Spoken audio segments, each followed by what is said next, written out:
కోర్టుకు వచ్చి సాక్ష్యం చెప్పిన పళనిస్వామి ఫ్రెండ్స్ అది 1972 తమిళనాడులోని పళని అనే గ్రామంలో ఇద్దరు ప్రాణ స్నేహితులు ఉండేవారు. పళనివేల్, తారకమణి ఇద్దరు వ్యాపారం చేసుకునేవారు. పెళ్లైన ఎన్నో సంవత్సరాలుగా పిల్లలు కలగడం కారణంగా పళనివేల్ తల్లిదండ్రులు పళనిస్వామికి సంతాన ప్రాప్తికై మొక్కున్నారు. సంవత్సరం తిరిగేలోగా వారికి మగపిల్లాడు పుట్టాడు. సుబ్రహ్మణ్యేశ్వరుడు వరప్రసాదం వల్ల జన్మించాడు గనుక ఆ పిల్లవాడికి పళనివేల్ అని పేరు పెట్టాడు. పళనివేలుకు దైవభక్తి ఎక్కువ. పళని సుబ్రహ్మణ్యేశ్వరుడిని ఆరాధించేవాడు. వృత్తిపరంగా అనేక వ్యాపారాలు చేసేవాడు. వాటిలో ధర్మాన్ని పాటించేవాడు. వ్యాపారంలో లాభాన్ని సగం పళనిస్వామికి సమర్పించేవాడు. తారకమణి అనే వ్యక్తి పళనికి చిన్నతనం నుంచి మంచి స్నేహితుడు. ఇద్దరు ఒకరికొకరు సాయం చేసుకుంటూ ఉండేవారు. తారకమణికి కూడా దైవభక్తి ఎక్కువే. ఒకానొక సంవత్సరం తారకమణి చేసిన వ్యాపారంలో చాలా నష్టం వచ్చింది. కోలుకోలేని పరిస్థితుల్లో ఉన్న తారకమణిని చూసి పళనివేల్ తన స్నేహితుడికి సాయం చేయాలి అని భావించాడు. ఆ పళని సుబ్రహ్మణ్యేశ్వరుడి ఆలయానికి రమ్మని దైవసాక్షిగా తన ఆస్తిలో సగ భాగాన్ని రాసిచ్చాడు. తారకమణి నోట మాట రాలేదు. ఒక్కసారిగా తన స్నేహితుడు చేసిన సహాయానికి కళ్ళల్లో నీళ్లు తిరిగాయి. ఏడ్చేసి తన రుణం ఎలా తీర్చుకోవాలి అని ఆనంద బాష్పాలతో అడిగాడు. అప్పుడు పళనివేల్ ఇలా అన్నాడు, ఇది అప్పు కాదు.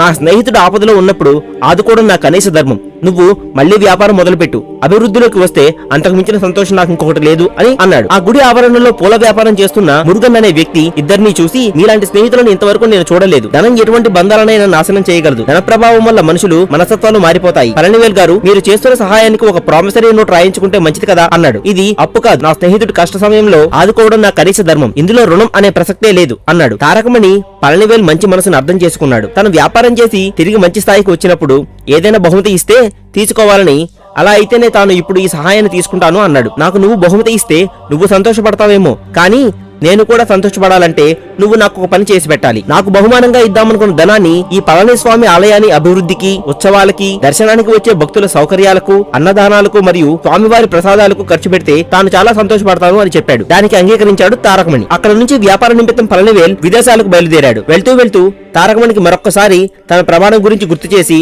ఒకవేళ తన వ్యాపారంలో లాభం రాకపోతే తన ఇంటి నుంచి అడిగి ధనం తీసుకుని సుబ్రహ్మణ్యేశ్వర స్వామి ఆలయానికి ఖర్చు పెట్టాలని చెబుతాడు. పళనివేల్ 6 సంవత్సరాల పాటు వ్యాపార నిమిత్తం విదేశాలలో ఉండిపోతాడు. తిరిగి వచ్చే సమయానికి పళనివేల్ తన స్నేహితుడిని కలవాలని ఎంతగానో ఆతృతపడతాడు. అప్పటికే వ్యాపారంలో కోట్లాది రూపాయలు సంపాదించిన తారకమణి సాయం చేసిన స్నేహితుడిని సైతం గుర్తుపట్టనట్టు వెళ్లిపోతాడు. ధనమదంతో ఇలా ప్రవర్తిస్తున్నాడని అర్థం చేసుకుని పళనివేల్ ఆలయానికి ఏమైనా ఖర్చు చేస్తున్నాడా లేదా అని ఆరాధిస్తాడు. గత 6 సంవత్సరాలుగా పళనివేల్ కుటుంబమే ఆలయానికి ఖర్చు పెడుతుందని, తారకమణి 1 రూపాయి కూడా సుబ్రహ్మణ్య స్వామికి ఆలయానికి ఖర్చు పెట్టలేదని తెలిసింది. తన స్నేహితుడు ఇంతలా మారిపోయినందుకు, తనకు గుర్తుపట్టనందుకు కూడా బాధపడని పళనివేల్ దేవాలయాన్ని అభివృద్ధి చేస్తానని చెప్పి దేవుడికి మోసం చేయడంతో తట్టుకోలేకపోయాడు. మరొక్కసారి తారకమణిని కలిసి దేవుడి సొత్తుని దొంగలించడం మంచిది కాదని, నువ్వు దేవునికి ఖర్చు చేస్తానన్న డబ్బుని తిరిగి ఇవ్వాలని అడుగుతాడు. దానికి తారకమణి, నేను దేవుడికి ఖర్చు చేస్తానని చెప్పినట్టు నీ దగ్గర సాక్ష్యం ఏమైనా ఉందా అని అడుగుతాడు. దేవుడి సన్నిధిలో నువ్వు చేసిన ప్రమాణానికి ఆ దేవుడే సాక్ష్యమని అన్నాడు. సరే అయితే ఆ దేవుడినే వచ్చి చెప్పమను, అప్పుడు నేను చేస్తాను అని అంటాడు. తారకమణి వ్యంగ్య ధోరణికి మనస్తాపం చెంది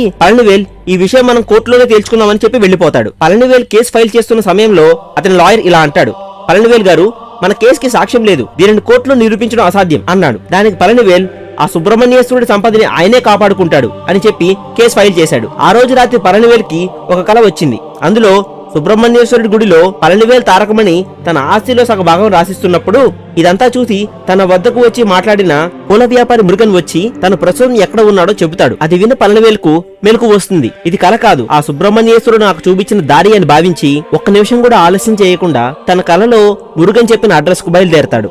అక్కడ మురుగన్ ని కలుస్తాడు. మురుగన్ కు పళనివేల్ జరిగిందంతా చెప్పి కోర్టులో సాక్ష్యం చెప్పడానికి రమ్మని అంటాడు. అందుకు మురుగన్ తప్పక వస్తారని చెప్తాడు. మరుసటి రోజు కోర్టులో సాక్ష్యం చెప్పడానికి వచ్చిన మురుగన్ ని చూసి ఆశ్చర్యపోతారు తారకమణి. మురుగన్ చెప్పిన సాక్ష్యం ఆధారంగా కోర్టు తారకమణికి తన ఆస్తిలో 1/4 భాగం గుడికి ఇవ్వాలని తీర్పు చెప్తుంది. జడ్జిమెంట్ ముగిసిన తర్వాత తారకమణి పళనివేల్ వద్దకు వచ్చి ఇలా అడుగుతాడు, నీకు పూల వ్యాపారి మురుగన్ ఎలా కలిశాడు అని అడుగుతాడు. దానికి పళనివేల్ తనకు ఒక కల వచ్చిందని, అందులో మురుగన్ తనతో మాట్లాడి తను ఎక్కడ ఉన్నాడో చెప్పాడని అంటాడు. దానికి తారకమణి ఇలా అంటాడు, పూల వ్యాపారి మురుగన్ చనిపోయి 1 సంవత్సరం కాలం పూర్తవుతుంది. కోర్టుకు వచ్చి సాక్ష్యం చెప్పింది సాక్షాత్తు ఆ సుబ్రహ్మణ్యేశ్వర స్వామి అని అంటాడు. దానితో తారకమణి తాను చేసిన తప్పు తెలుసుకుని తన ఆస్తిలో సగభాగాన్ని స్వామికి సమర్పిస్తాడు. ఫ్రెండ్స్, ఈ యథార్థ సంఘటన గురించి మీరు మీ విలువైన కామెంట్స్ ని కామెంట్ బాక్స్ లో మెన్షన్ చేయండి. మా వీడియో మీకు లైక్ చేసి మీ ఫ్రెండ్స్ అండ్ ఫ్యామిలీకి షేర్ చేయండి. మరియు మా ఛానల్ సబ్స్క్రైబ్ చేసుకోవడం మర్చిపోకండి. Thank you for watching this video.